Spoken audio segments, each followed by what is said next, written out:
నమస్తే, welcome to studio 4 news.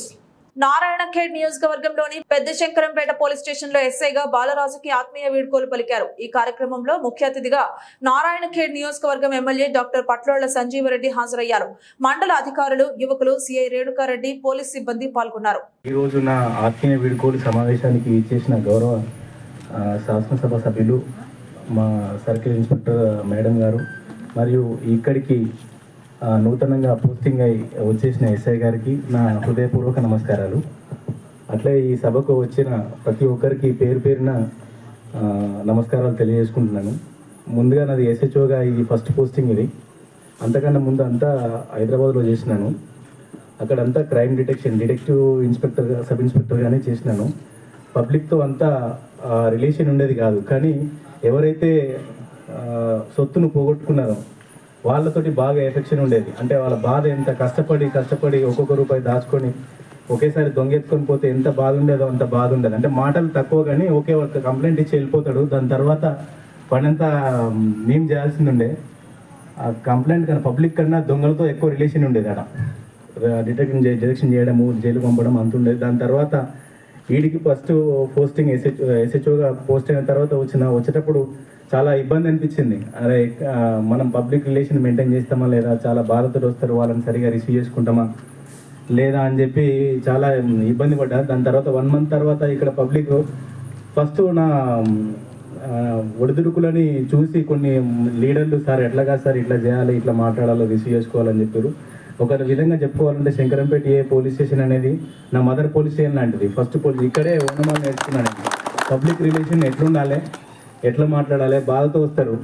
కొన్నిసార్లు మనకి కంప్లైంట్ ఇచ్చిన తర్వాత కూడా మనం మిస్లీడ్ చేస్తుంటారు. అట్లాంటి ఏం ఒక్క మిస్లీడ్ అనేది కూడా లేదు పోలీస్ స్టేషన్లో.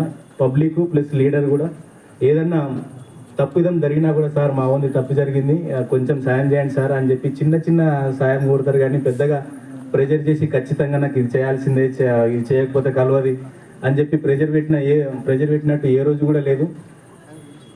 నేను నిజంగా ఒక అదృష్టంగా భావిస్తున్నా. ఇక్కడ నాకు మొదటిగా ఎస్హెచ్ఓ జాబ్ తీసుకున్న తర్వాత ఇంత మంచి పోలీస్ స్టేషన్, ఇంత మంచి పబ్లిక్, ఇంత మంచి లీడర్ దొరికినందుకు నిజంగా నీ అదృష్టవంతుని. ఆ అదృష్టం నాకు దక్కింది. ప్రతి ఒక్కరికి ధన్యవాదాలు తెలుపుతున్నా నేను. అట్లే మా స్టాఫ్, నేను 100% సక్సెస్ అయిందా అంటే సరిగా పని చేయట్లేదు. మా సుపీరియర్స్ ఆఫీసర్స్ మనకు పనిని మెజర్ చేస్తారు ఖచ్చితంగా. ఫస్ట్ 1-2 monthsలో పర్ఫార్మెన్స్ బాగాలేదు, వరెస్ట్ ఉంది అన్న స్టేజ్ నుంచి ఇప్పుడు one of the best SI Medak డిస్టిక్లో అనే దాకా తెచ్చారంటే దాని వెనుక చాలా సాక్రిఫైస్ ఉంది. ప్రతి ఒక్క కానిస్టేబుల్స్, ప్రతి ఒక్క సిబ్బంది. ఈవెన్ నేను నిద్రపోతుంటే, నైట్ డ్యూటీ చేసి నిద్రపోయి 7-8 గంటల దాకా నిద్రపోతుంటే, సార్ మేము వచ్చి పని చేస్తుంటే సార్ ఎక్కడ డిస్టర్బ్ అవుతాడు అని చెప్పి అసలు అడుగుల శబ్దం కూడా వినబడకుండా వాళ్ళు నీ రూమ్ నీట్ చేసి, బట్టలు వెండేసి నాకు రెడీ చేసిపోయిన బాగా అండ్ అంజమ్మ, ఆ ఇద్దరికి కూడా ప్రత్యేకమైన ధన్యవాదాలు తెలుపుతున్నాను నేను. ఇది నిజంగానే ఇప్పుడు ఇంతకుముందు మేడం అన్నట్టు మీరందరూ మా అన్న, తమ్ముళ్ళు, అక్క, చెల్లెళ్ళు, మా కుటుంబ సభ్యులు లెక్కనే భావించి ఉద్యోగం చేసిన నన్ను కూడా అట్లే స్వీకరించి నాకు ఏ ఇబ్బందులు లేకుండా, ఎన్ని ఇబ్బందులు ఉన్నా కూడా దాన్ని మేమున్నాం సార్, ఏం లేదు, ఏదైనా కేసు అయింది, ఏదైనా ఒత్తిడి ఉంది, టాస్క్ పెద్దగా ఉందంటే లేదు సార్ మేమున్నాం సార్ అని చెప్పి ఈవెన్ మెన్తో పాటు ఉమెన్ పీసీలు కూడా రాత్రి 10-1 గంటల వరకు కూడా పనిచేసి నా సక్సెస్లో ప్రతి ఒక్కరు భాగమయ్యారు.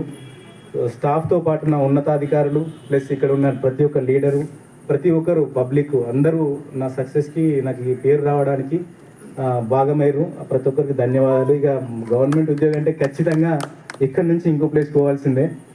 మా మేడం అన్నట్టు, మీరు అనుకున్నట్టు ఇదే పేరును క్యారీ ఫార్వర్డ్ చేస్తూ అక్కడ కూడా సేవలు అందించి ఉంటానని అనుకుంటున్నాను. ఈ అవకాశాన్ని ఇచ్చి, ఈ సభ నాకు ఈ అవకాశాన్ని ఇచ్చినందుకు ప్రత్యేక ధన్యవాదాలు.